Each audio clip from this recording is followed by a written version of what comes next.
On this edition of the program, did you think we were done with Graham Platner? We're not done with Graham Platner. Fresh Oppo drop, and this time, it's gay.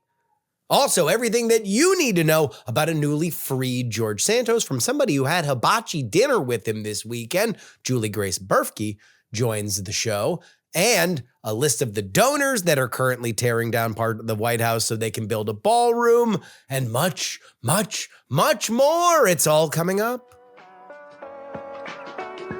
The following is brought to you by Just Another Pilot.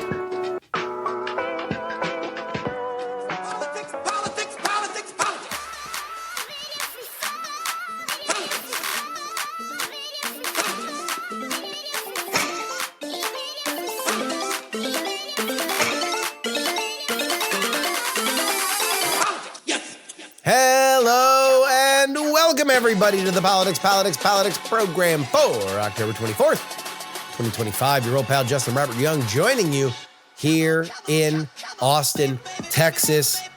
Oh, baby. We got a great interview here for you. Juliegrace Brufke, who has been all over so many stories for 24 site, just wrote a big piece for New York Magazine about George Santos. George Santos. You might remember George Santos, disgraced congressman, ejected from that body, then went to jail for 7 years, now has his sentence commuted by the President of the United States. He is currently holed up in the Poconos, or at least he was, over the weekend, where Juliegrace went up, spent some time with him, took him out for a hibachi dinner, where Santos got filet mignon and shrimp. My order at hibachi, as it turns out. We will join her in a second. In the update, we're also going to get to the messy November 1st deadline. Democrats have pointed to November 1st as a political win for them. A way that they can say, oh, wait, these Obamacare notices are going to go out and it's going to be an astronomical price hike unless you pass these COVID subsidies. But there's something else that happens on November 1st, and it might make an even louder noise, and it's not so good for the Democrats. That is the end of SNAP assistance. We'll get into all the details there, plus a lot of talk about the construction of a new ballroom at the White House and the renovation, demolition, reconstruction, whatever you want to say. There's bulldozers out there right now, and they are pulling down elements of the East Wing, not the East Room, the East Wing. And now we know who's paying for it. It includes the Winklevoss twins. But I want to start with a story that we have been all over this week, because somebody that takes orders from Chuck Schumer has been surgical. Babe, I don't know why I went full Dennis Miller. They went surgical, babe, in dropping opposition research on Graham Platner. Graham Platner is, of course, the populist candidate for Senate in Maine. And the latest of that opposition research dropped last night, Wednesday night, as I am recording this on Thursday afternoon. They shopped this particular story to The Advocate, a gay rights publication, one that has been around for many, many years. And I'm going to read directly from their reporting. The Unearthed Post, this is on Reddit, I will add editorially, show a pattern of homophobic language and rhetoric that mocked or demeaned LGBTQ plus people. In some cases, Platner appeared to use slurs casually in discussions unrelated to sexuality. In others, he explicitly framed gay people as the punchline. In June 2016, Platner wrote in a thread about life on military guard duty, quote, "No, seriously, flog that," and I'm going to use a few colorful words here, just so I can convey this appropriately. So I'm going to ask for any anybody who listens to this with their kids, we're going to have to go ahead and either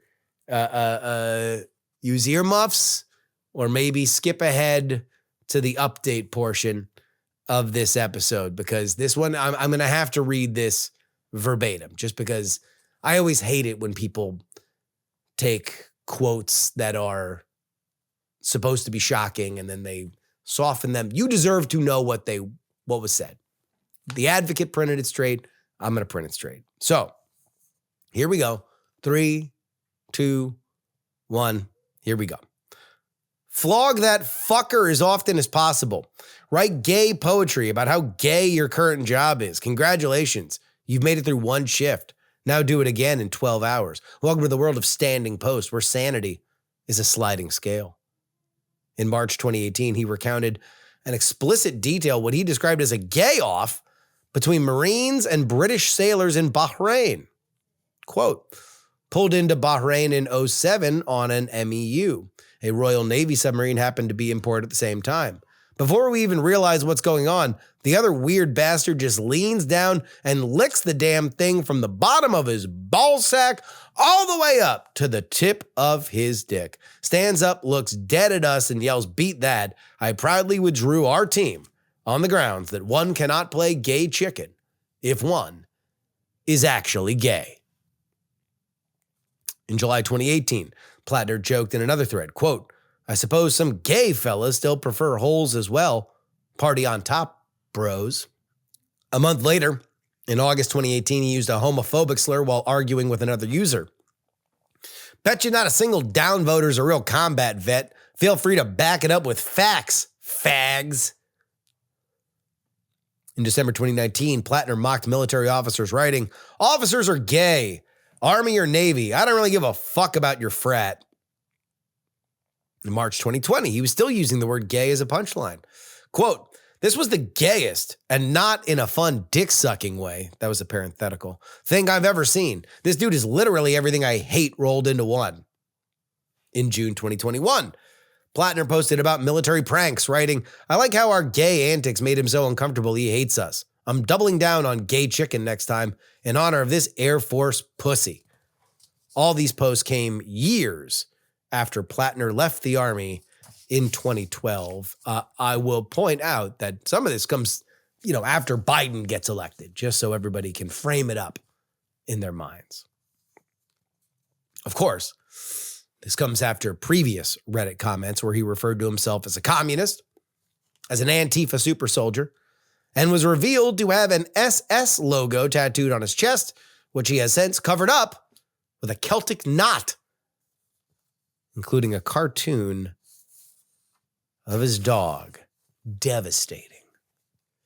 Devastating opposition research for Graham Platner. He has yet to apologize directly, at least via his own Twitter account. He seems to enjoy doing these 4.5 minute videos where he apologizes directly to everybody around him, although this Advocate article did involve him talking directly to the magazine via a Zoom interview, saying that none of this represents the way that he thinks now. It's a lot of opposition research. That's a lot of ways that you are looking to disqualify Graham Platner. You're looking to humiliate him to the point where he drops out of this race. There's only one problem with that.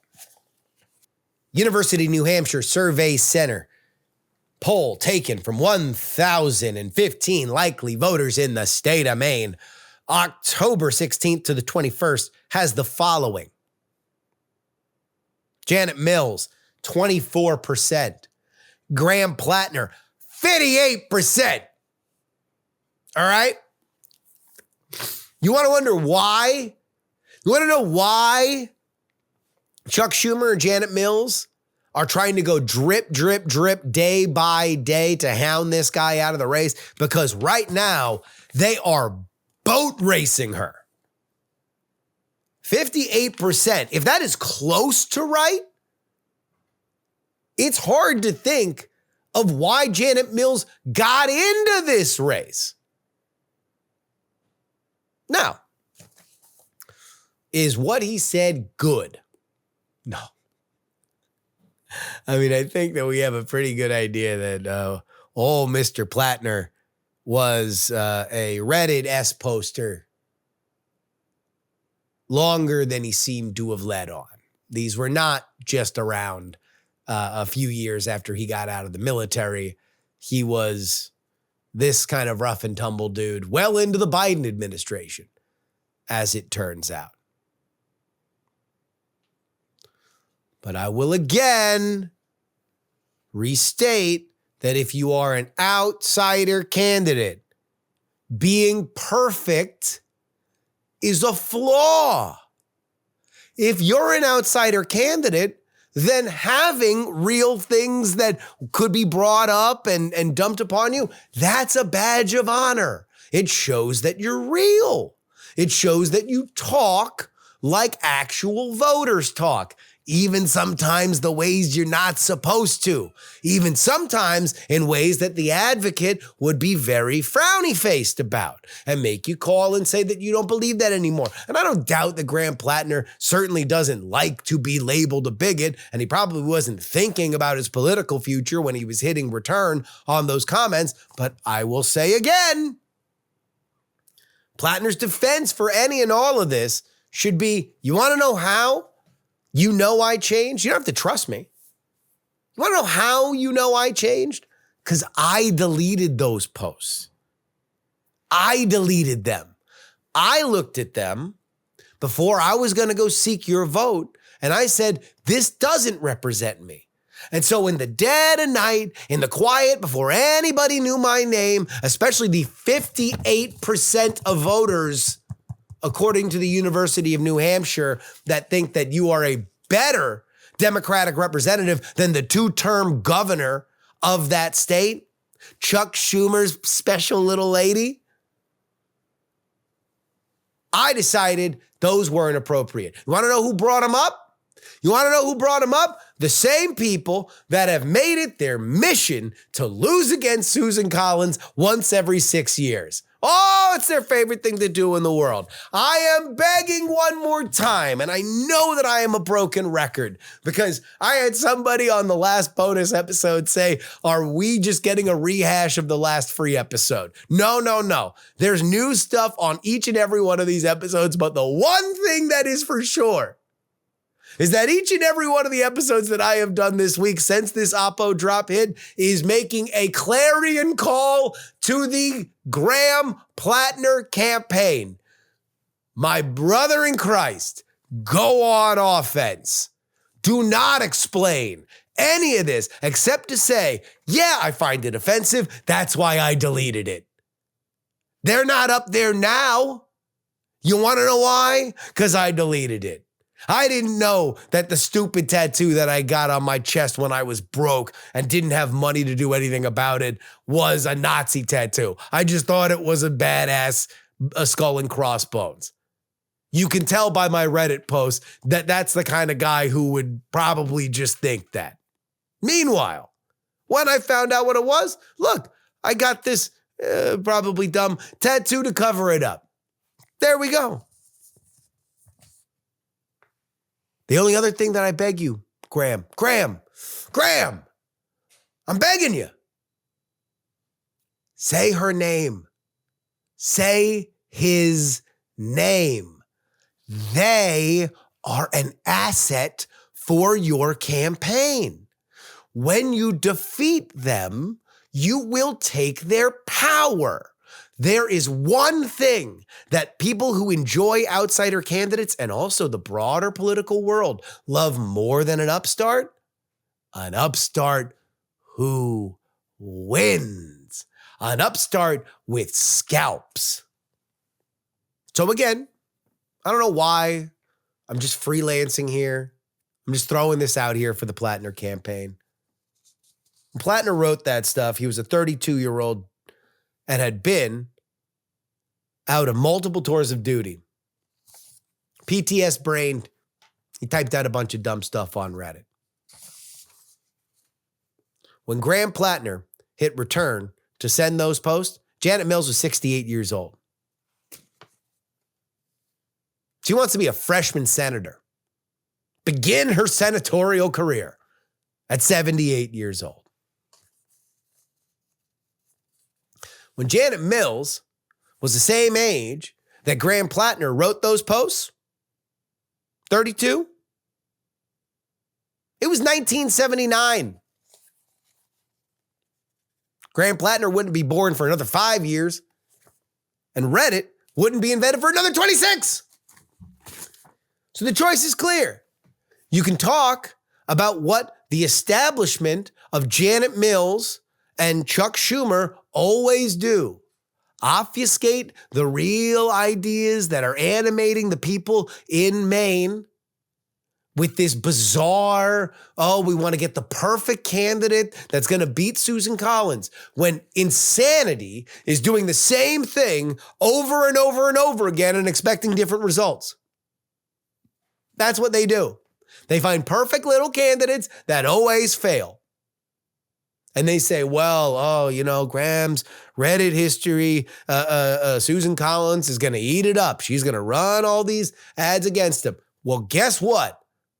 It's old news then, because you're just burning it now.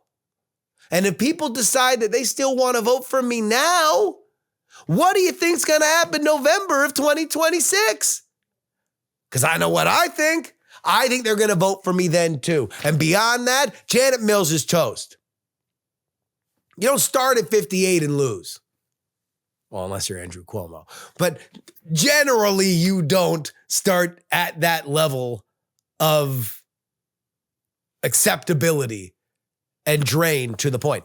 Now, all right, that's all stuff that I would like you to say out loud. Graham, just me and you, all right? I don't know who's talking to you. I don't know who's on your payroll that's saying, apologize for these things and say, well, if you heard this, then blah, blah, blah. You can't. You can't. People want to see the fire. They want to see you understand that you're under attack and go take it to the people that are firing on you. Offense. Enough's enough. Enough's enough. You're going to pull out every little thing that I've said on the internet. People don't care about that. People care about their health care. They care about the cost of living. They care about Go to the stuff. Go, do your Bernie Sanders impression. Here's what people don't care about. I'll stop talking about Graham Platner after this episode. He said probably lying.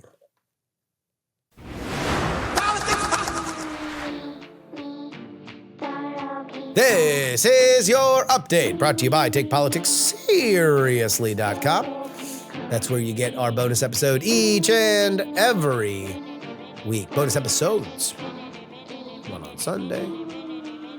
One on Thursday. It's a good time. I talked to about Graham Platner on 3 out of the 4. So if you wanted the one episode where I wasn't going to talk about Graham Platner, that was the Sunday episode. You got one. I don't know if people are sick of it. I find this fascinating. And also, this is like real campaign stuff. This is like this is stuff I care about.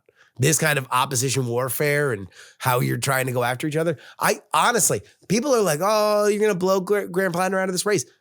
He's so well positioned. Slice. Anyway, the ongoing government shutdown could soon halt the Supplemental Nutrition Assistance Program, aka SNAP, which feeds more than 40 million Americans. The Trump administration warns that SNAP funds will run out on November 1st, forcing at least 25 states, including California, to begin cutting benefits. Democrats focused on that same day's Affordable Care Act open enrollment and steep premium hikes have refused to negotiate to reopen the government, arguing that Republicans should negotiate first and come to a solution on the ACA benefits before they vote to open the government. Senators Elizabeth Warren and Chuck Schumer maintain Democrats are protecting health care and food access, while Republicans accuse them of prioritizing politics over people. The administration has selectively reopened programs favoring GOP constituencies such as farm loans, while declining to extend food aid. Options like $1 billion SNAP contingency fund or tariff revenues face logistical and legal hurdles, leaving millions at risk for missing benefits. This is something that I have heard from you, the listeners and viewers of this show. Some of you guys work administering SNAP programs and have sent me the letters that you guys have to send out to your recipients. It's grim stuff. So when I say that the shutdown is in the stinky territory, this is what I'm talking about. And you've heard some stuff behind the scenes of like, oh, well, you know, Democrats believe that by November 1st, if the rate hikes go into effect, then that's going to be the political win, and then they can open the government after that. You still hear some people talk about the idea that this could stretch to Thanksgiving. When you're already getting air traffic controller delays because people aren't showing up to work because they're not getting paid, I don't know how you could think that that's a good idea. You want to get closer to the holiday season, closer to Thanksgiving, one of the busiest travel days of the year, with less air traffic controller people that aren't getting paid? Really? That's when half the Democratic coalition doesn't even say that they're shutting down the government? Like, whew. Good luck, man. I don't know. That seems wild to me. That seems wild to me. Lot of conversation about the new ballroom being constructed on the White House grounds. The East Wing is currently being torn down, and the New York Times reported yesterday that the entire East Wing, which is largely the First Lady's office and other assorted office buildings or offices, were cataloged, evacuated, and that will be demolished so you can build this pretty substantial White House ballroom. One that is going to cost $300 million. Donald Trump spoke about this yesterday, describing it as the biggest change to the White House in 150 years. He says it is being financed through private donations from major corporations and wealthy individuals. Corporate donors include Amazon, Apple, Microsoft, Meta, Lockheed Martin, Caterpillar, Coinbase, Comcast, Palantir, and T-Mobile. Meanwhile, individuals including Stephen Schwartzman of Blackstone, Harold Hamm, Kelly Loeffler, and Jeff Sprecher, Paolo Tremonti, and the Winklevoss twins are also on the list. The administration confirmed the donor list, which had until yesterday not been made public, as demolition crews are clearing the East Wing to make space for the ballroom, a move that has drawn backlash from historians and preservationists concerned about altering a key part of the White House's historic structure. Critics question the optics of tech and defense giants backing a personal project for the president, while Trump allies frame the effort as a long overdue modernization privately funded at no taxpayer expense. The White House claims the project will host state events and diplomatic gatherings once completed, although public debate continues over its cost, necessity, and symbolism. We talked about this on the Patreon episode of We're Not Wrong. Jen was very emotional about it. At the time, the reporting was that this would only be a demolition of a facade of the East Wing. That is not the case. It will be the destruction of the entire East Wing, so it can then be rebuilt along with this ballroom. Now, one of the big things that critically has come out on the other side of this is, number one, Trump initially said that the ballroom would be a freestanding structure. That is now no longer the case. And two, that this is not being done with permission or oversight from other groups. All of that appears to be true. Donald Trump did say that this was not going to touch and it wasn't going to involve any destruction. And now it involves far more destruction. So there can be renovation. So there can be, things rebuilt. And I will say initially, when it went from East Wing facade to East Wing, it felt, more an escalation. It did also feel a little bit like the White House was playing hide the ball until things were already too late. Apparently the entire East Wing is going to be fully demolished by the end of the weekend. So no one's going to save anything. Now, since then, I've read a few perspectives that are like, guys, there's no original room in the White House. Everything is recreated. There's constant additions. This is a big addition, but there are constant additions. And every other time that Congress has been involved in approving things, it's been because the White House has gone to Congress for the money. They're not doing that this time.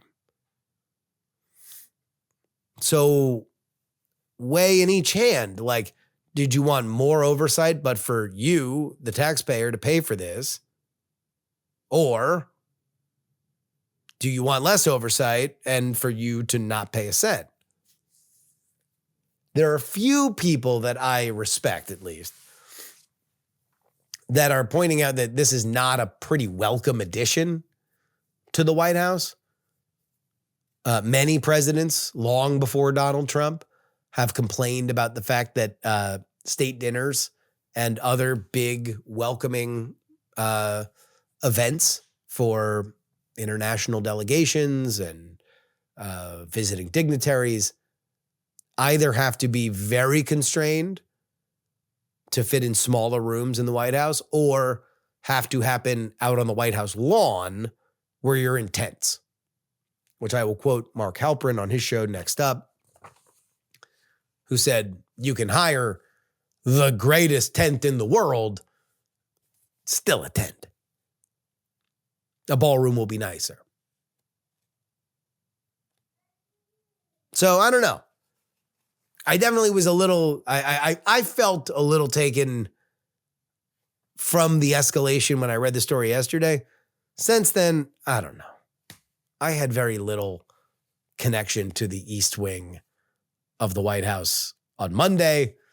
So on Thursday, I don't know exactly how upset I can get personally. If you are somebody that has a great distrust for Donald Trump and you believe that he is an authoritarian who is running amok, then I don't blame you if you see symbolism in the idea of the White House being torn down by bulldozers. I get that. It is a very evocative framing. Now, here's a story that might actually be trouble for Trump. Axios reporting that the White House has announced plans to lower consumer beef prices by increasing imports, a move that has angered U.S. ranchers and key members of Congress. President Trump maintains that grocery inflation is under control, but acknowledges beef costs have surged, with prices for lean ground beef up 12% this year and 38% over the last 5.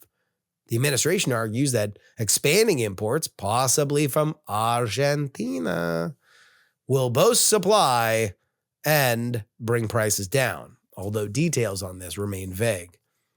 Critics include Senate Majority Leader John Thune, who's got a few other things on his plate as well. He warns that the move will destabilize markets just as American ranchers are recovering from years of drought, small herd, and pandemic-era disruptions.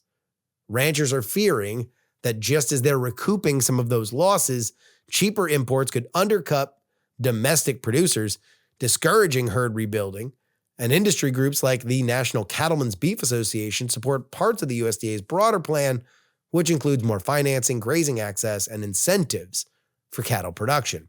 but urged the administration to avoid sudden market shifts. The proposal follows reports of a U.S. deal to quadruple Argentine beef purchases, possibly linked to Washington's $20 billion bailout for the Argentinian peso. For now, the Trump administration appeals willing to absorb the backlash from its rural base to score the political win of easing grocery prices. Look, cost of living is the number one thing for all Republicans. I can see the political calculus. But I'll tell you this, I've heard it today from Republican sources in Congress. The beef people got beef. They are pissed. They do not like where this is coming from. And there's a lot of anger bubbling up for Brooke Rollins, the Secretary of Agriculture. Just something to keep an eye on. Something to keep an eye on. And that's your update. TakePoliticsSeriously.com, where you need to go if you want to get 2 bonus episodes each and every week. And now, Juliegrace Brufke talking about Santos.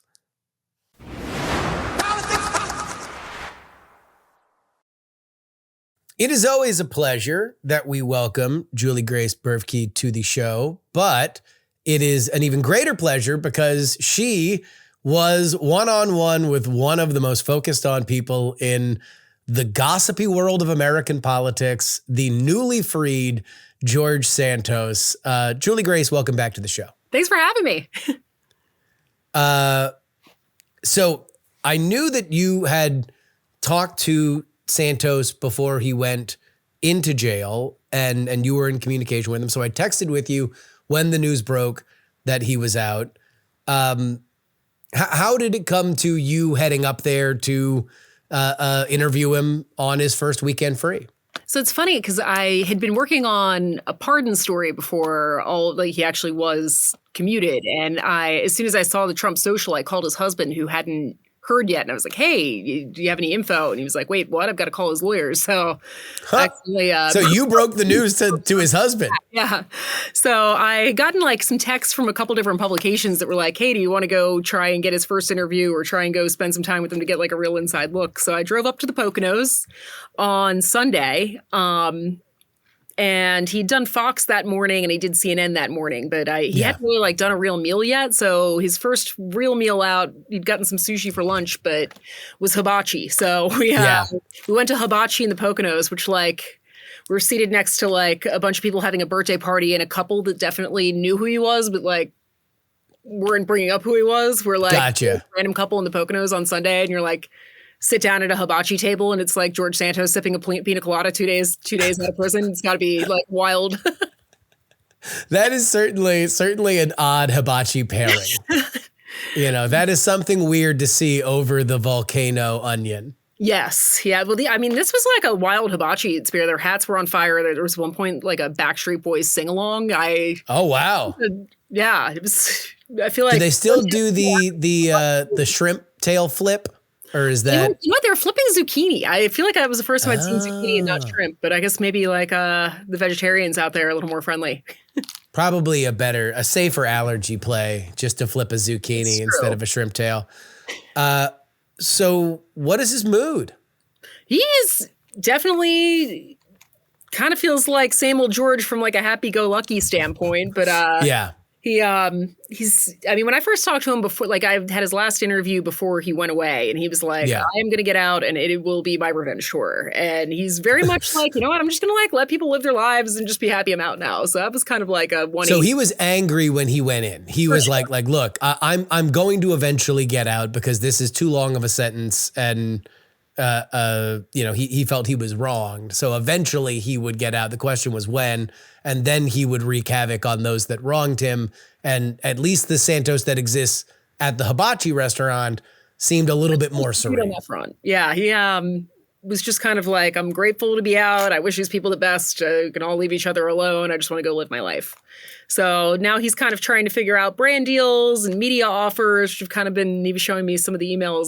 So he's had a lot of people reaching out with interest on that front. That was the first thing I said. Somebody sent me the news and the first thing I told back to him was big media career.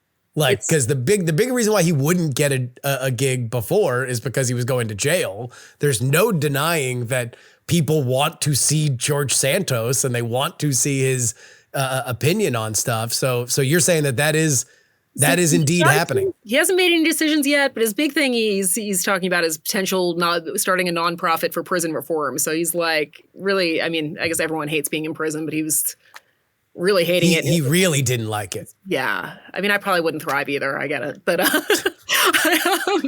he was like, the food was, I mean, expired. He's like, it's making people angrier in there. He's like, the programs for like rehabilitation, setting people out on the outside are just kind of non-existent, or they say they're there on the website and they're not really being implemented in the way that's like helpful, which, I mean, I've talked to other former prisoners have had similar sentiments. So he's like, I really want to dedicate things to that. So we'll see if that sticks, but that's kind of the plan right now. So probably likely some type of commentator podcast situation and working on that. I mean, I think it's a natural fit. Let's walk back a few steps. You said you were working on a pardon story beforehand. Bring us behind the scenes on that. Who was working hard for him? Obviously, he had enough enemies within the Republican Party that he was expelled from Congress. Are these friends that exist before that, like that were on his side at the point that he got expelled? Does he make more friends after he gets expelled because people think that that's a wrong decision? Who's fighting hard for him? So it's kind of his allies up here on the Congress front. And then there were a few people that were close to Trump in the admin world that, but I feel like Marjorie Taylor Greene was kind of like the face of the push for the pardon, but it was Lauren Boebert, Matt Gaetz, Tim Burchett. Were kind of the biggies, and a few other members that kind of don't want to be named that I've spoken to that were kind of pushing for it behind the scenes.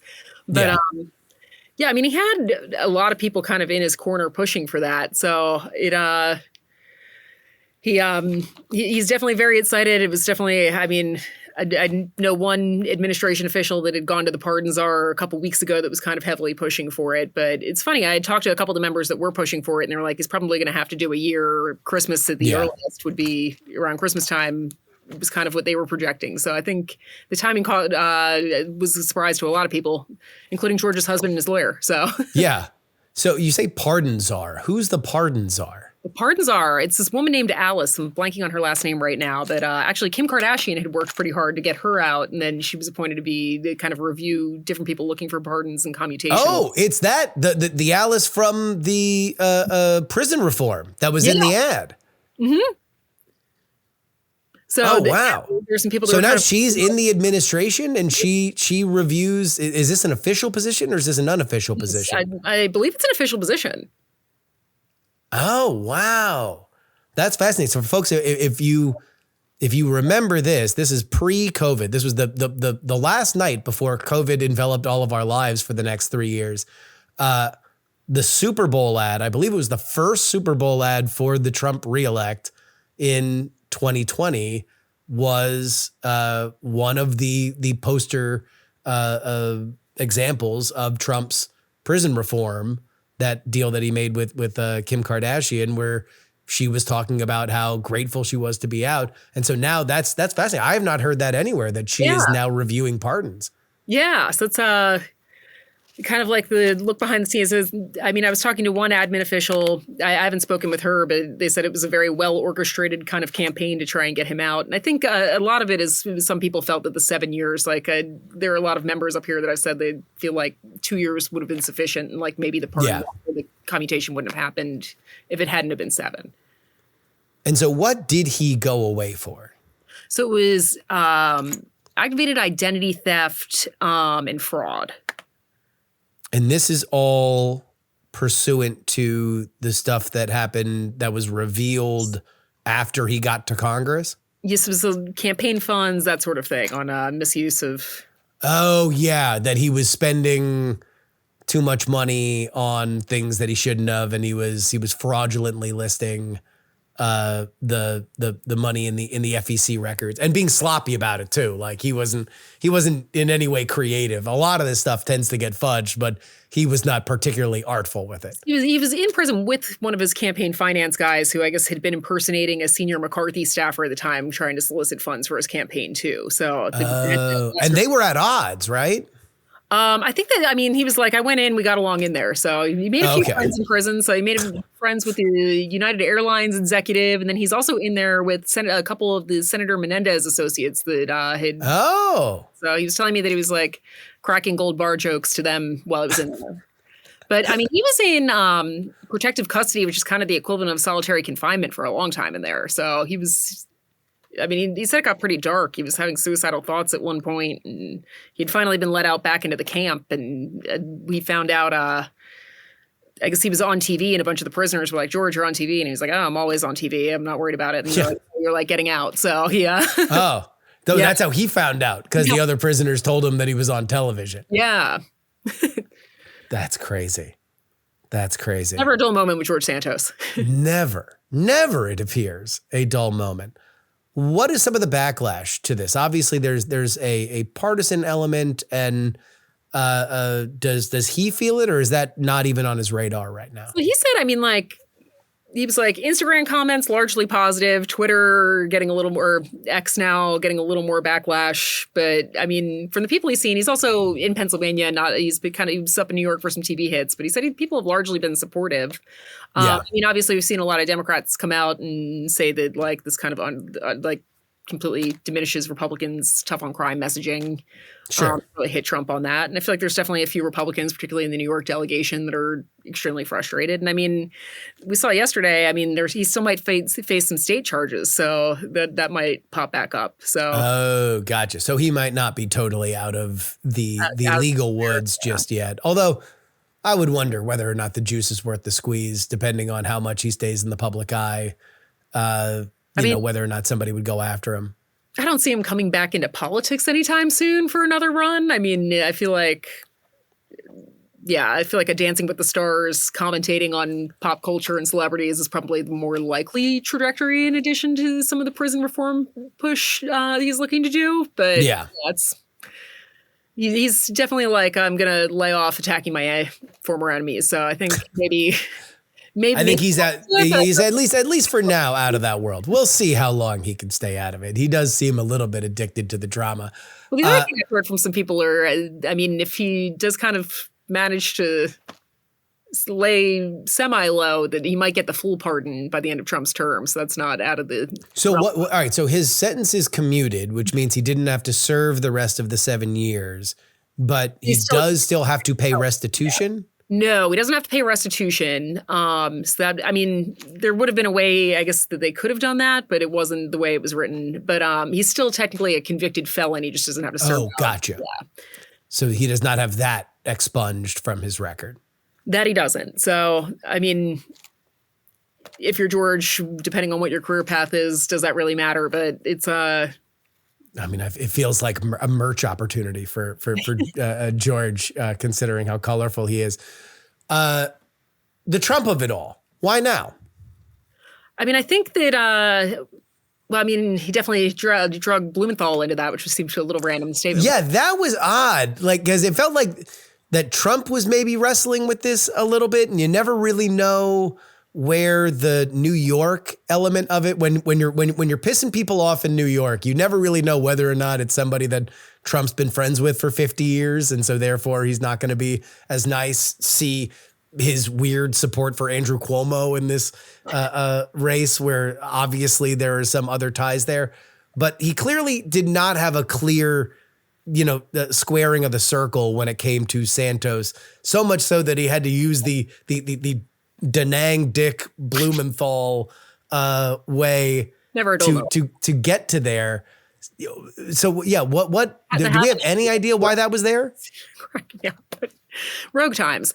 So I mean, I think it's some of his closest allies were really pushing to it. I mean, you've got like Lauren Boebert making calls, and Marjorie Green making calls, and Matt Gaetz making calls, where I think it's a lot of the people that just have his ear that were really kind of pushing for it behind the scenes. And I know his husband was really in touch, calling the former speaker and calling administration officials, really just continuing to try and push things along there. But yeah, I mean, I think a lot of the New Yorkers were like, oh, maybe it'll happen after the midterms. I could screw with the trajectory there. But I mean, I don't know how much it would impact the midterms. I'm not sure how much that's really like they're going to be using. I don't think it really matters at all. Ultimately, if I were Trump, I would say George Santos is probably a better ally on television every day than he is in jail. Like you mentioned, he's already getting media opportunities. The dude, he was not born to be in Congress. He was born to be on television talking messy stuff about congressmen. So he spent his time in Congress. He'll now spend the rest of his time under studio lights, dishing the dirt. Like, that's clearly what humanity wants from him. It does seem like things are probably headed that way. So it was funny. He was just so elated to be out. And he lost 34 pounds in there. He said the food was so horrible. And he was like, good Lord. He was working in the prison kitchen. So he was like cooking mass quantities of stuff that he just was like, I'm so like repulsed by giant mass quantity food these days that he came out losing some poundage. He's like, I want to do 20 more. But I think he's like, I'm going to do this week, like kind of a media tour and then maybe lay low for a hot minute and then next year kind of come out full throttle and after the holidays. Yeah. What was his hibachi order? What did he get? I think he got filet and shrimp. Steak and shrimp. That's my all right, something I have in common with George Santos. Actually weirdly got hibachi last night with some friends too. She's like, more times I've had hibachi in the past week, like I haven't probably the past year, but it's a good meal. It's a good meal. It has the show element to it, which makes you which makes you think that it should be a special occasion, but it is just a good eat. I don't know, and we can cut this. I don't know if this is like privileged information, but you'd previously told me that he is a bit of a theme park fan. He is a theme park fan. He's definitely a fan. So is that on the schedule? The first trip? Did he have a chance to go to the new Universal Studios? Not yet. So he was out Friday. He Saturday he was kind of doing, I think he did Fox Sunday, kind of unwinding on Saturday, Fox Sunday, and then hibachi. But he's definitely planning a New Year's Eve trip. A New Year's Eve trip. Yeah. There we go. All right. That was, he tweeted out, somebody else had sent me that he's like, okay, well, Mom Donnie's going to get elected in New York City. I got to leave. I'm going to be out of there. And I'm like, I think he's going to Orlando. I've heard he's a theme park. It would not shock me. It would not shock me. He's spending a lot of time in Pennsylvania. Florida wouldn't be surprising. It was funny when I was with him in Pennsylvania 2 weeks before he got out. His husband got these like giant, what I thought were parrots, but I guess were macaws. And he was trying to. Do you remember that show Dinosaurs? In the 90s. He was trying to teach them the "I'm the mama, not the baby." Not the mama. Not the mama was the catchphrase of the baby. Yeah. Yeah, he was trying to teach them that while I was sitting there interviewing him. It was kind of cracking me up. So those are new. So and those were in the background of his live shots when he did some of his interviews. 2 gigantic macaws, which are. I didn't know what a macaw was. I definitely thought they were parrots. So yeah. Well, yeah, they are. They are a version of parrots. Those are stout animals. Like those animals will last a long time. I don't know how old they are when. The one was 8 months because they couldn't talk yet, and the other one was a little. Oh, they were young. They're young macaws for sure. Yeah. Wow.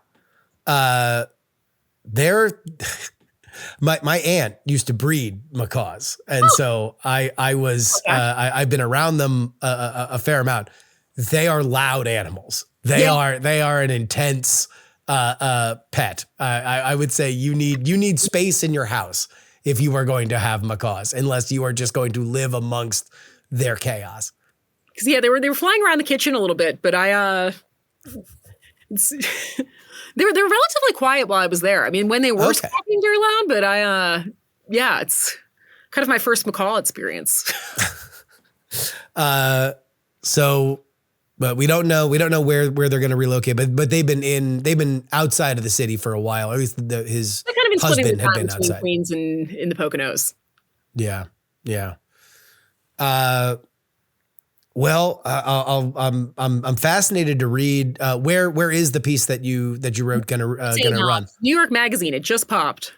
Just popped now. Okay, so everybody go read it. I have not had a chance to digest it yet, but I know that a lot of people are going to have eyes on it because, there's just something about George Santos that people cannot look away from, whether or not they have a personal feeling about him. And now that he's kind of outside of elected politics.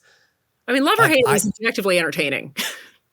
Yeah. I mean, there was that moment when he did the Z-Way interview where he has like that very cold, like, she kind of tries, as she often does in her interview style, try to like catch him in some element of like, when are you going to go away? And he's like, never. Like, you'll all always come back. You need the clicks. And it's like, he kind of distilled something right there. There's something about George Santos that people just can't look away from. This is true. So I guess we'll see if Dancing with the Stars reaches out, but definitely has some offers rolling. That's a no-brainer. I mean, Dancing with the Stars is a no-brainer. He told me he wants to lose an additional 20 pounds. That could be a fast track for that.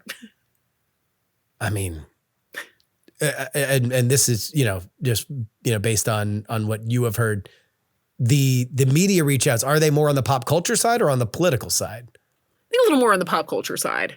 Really?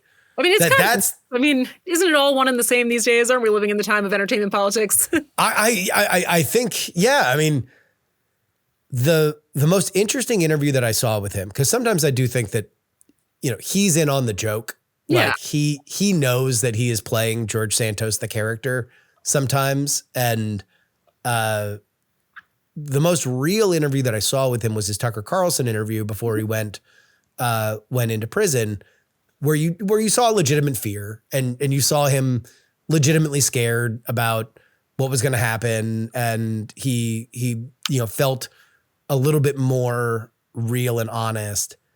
But you did understand that, like, he's a guy that does know his stuff. Like, he's not a dummy. Like, he didn't just get swept up into this because he's not an idiot.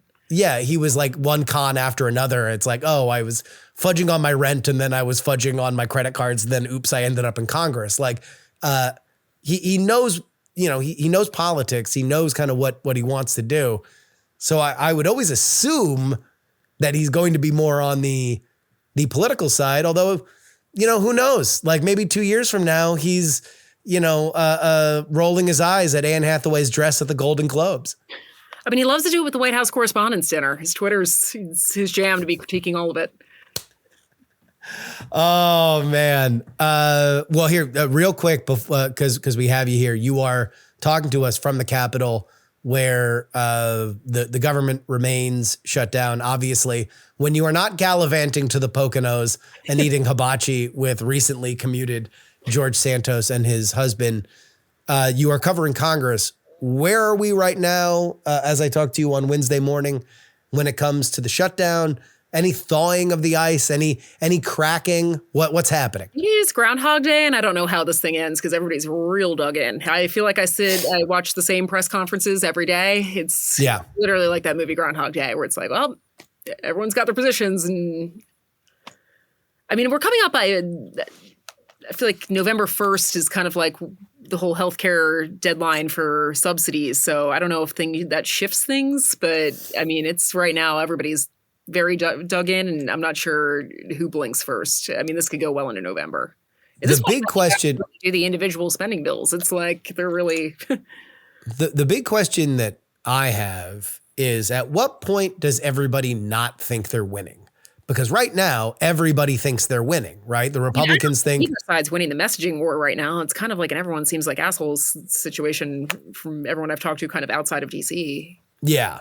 But if that's the case, then it's like, then the Democrats will eventually have to crack because they're the ones that are withholding the votes, right? Like, I mean, we'll see. I mean, they're right now, like, this is the best leverage we've got to get anything. So, I mean, I think it's going to be like some of those swingy seat members. I mean, after the November 1st deadline, I don't know if that makes things harder for them because it's like that ship sailed, but it's going to be interesting to kind of see how the message. What I was told, I think Republicans have the issue where, like, with like laying off government employees, that also potentially looking like they enjoy it is going to be a problem for them. So, like, it's how they navigate it moving forward. I think it's going to be kind of wild to watch the messaging on both sides.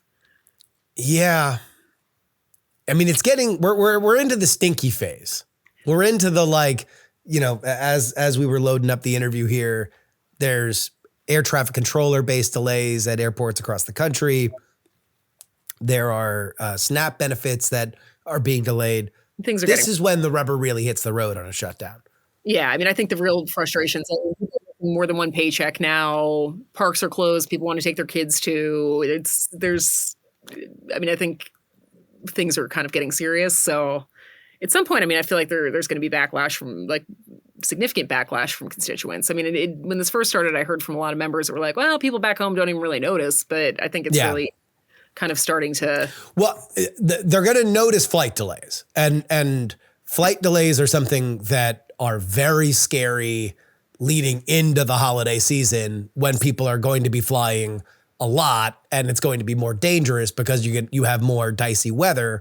So that's the kind of thing that I wonder on the Senate side.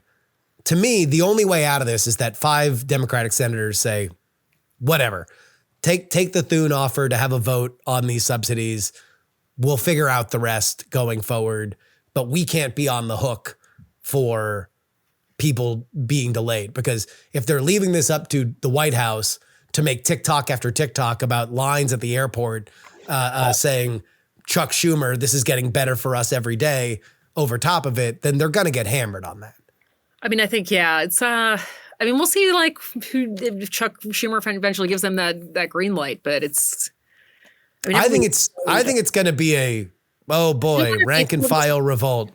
I could see that too. I mean, you start to get into. Chuck Schumer will be very mad. Oh, I'm so mad. Boy, I was going to fight until Christmas. And then these 5 people did the thing that I wanted them to do probably 30 days ago.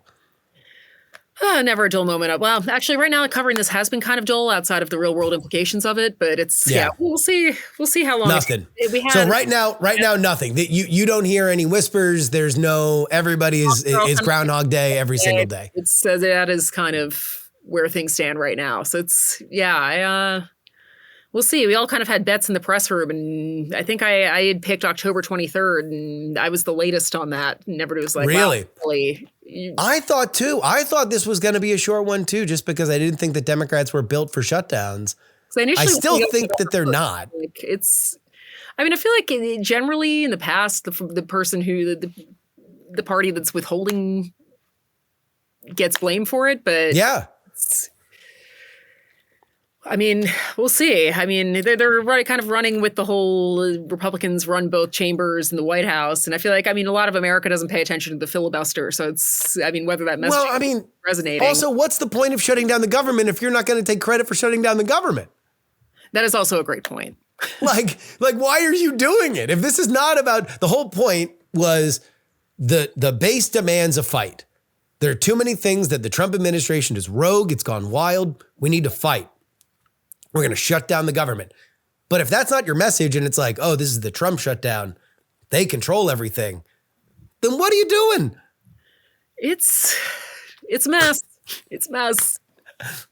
The United States Congress. What are you doing? That's my new, I'm going to sell merch. Just everybody, you can go visit your congressman, the U.S. Congress. What are you doing?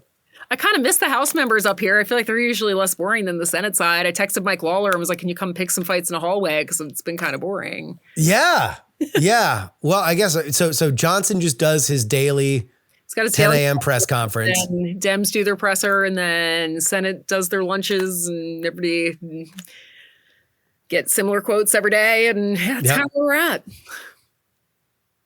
I wonder what that first crack in the ice. Something tells me it's coming soon. It feels like it's coming soon to me. It's got to happen at some point. I feel like it may well have happened because this is going to air on Friday. It may well have happened by the time that this airs. But right now on Wednesday at 10:30 a.m. Central Time, it has yet to come about. But we are very, very grateful to have spoken with Juliegrace Brufke. Where can people find your Santos article and then everything else? So that's on New York Mag, and then my day-to-day reporting is on 24 Site News. There we go. 2-4. The Tom LoBianco number 2, number 4 site. Thank you very much, Juliegrace. Hopefully I'll see you soon.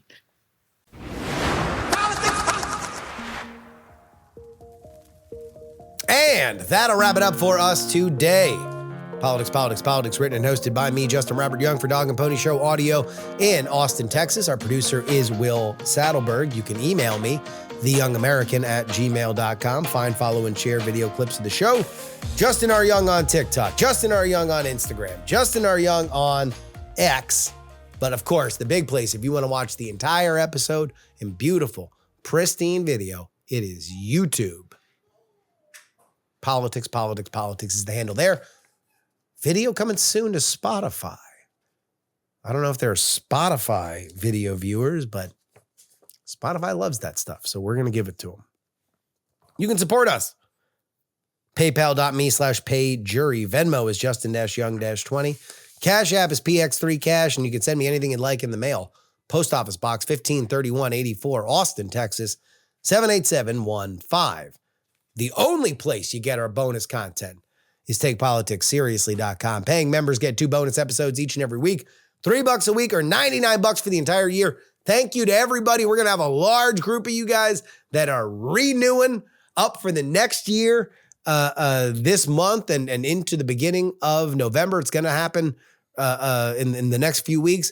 Thank you guys. I really, really appreciate you guys still being on the team. You got 150 episodes of PX3 for under $100. Great. Googly moogly. Thank you. Our first annual year experiment. Unless the renewals are total trash, I'm very excited. But the only place that you get your name read on the show is the founding tier. I'm very, very happy for you guys to renew because that's also an annual thing. You guys get your name read on the show like these fine folks: Sunny Black, L3PO, Peepaw, Scott, Middle-Aged Mike, Tom, Sarah Jeannie, Jeremy, Pro Idiot, Chiller Tomatoes. Oh yeah, it's Adam. Neil, AB Puppy, Dr. Whiskey, Michael, Fat Tony's PJs from New York, Will, The Borge B, Matthew, Matt, Andrew, Edwin, Sam, Andrew, Phil, Edison, Devon, Paul, a dog named Chuckers, Gloria, Jerry, Trucker, John, Berkeley, Stephen, Zombie Doc. We love them. You can't go an episode without hearing their name because they are foundational, my friends. Foundational. We'll be back next week. I will try not to do every episode about Graham Platner. Very rarely do I feel so strongly about how a candidate should be acting, and I'm very frustrated. But I also kind of feel that there's somebody out there. This is not that big of a world. Somebody out there needs to get this stuff to him. He needs to hear it. Graham, we're like the same age, dude. We're like the same age. Come on. You got this. You got this. Plunge the dagger. Anyway. All right. I hope everybody has a great weekend. I'm feeling good. Thank you to everybody who sent well wishes.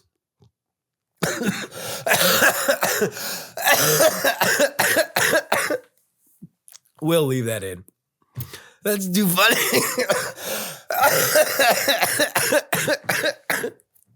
It makes it worse because I'm laughing. Until next time, a reminder that some shows talk about politics, others talk about politics, and still more discuss politics. But this is the only show that still discusses. Oh, 3. Oh, good Lord. Diamond Club hopes you have enjoyed this program. Dog and Pony Show Audio.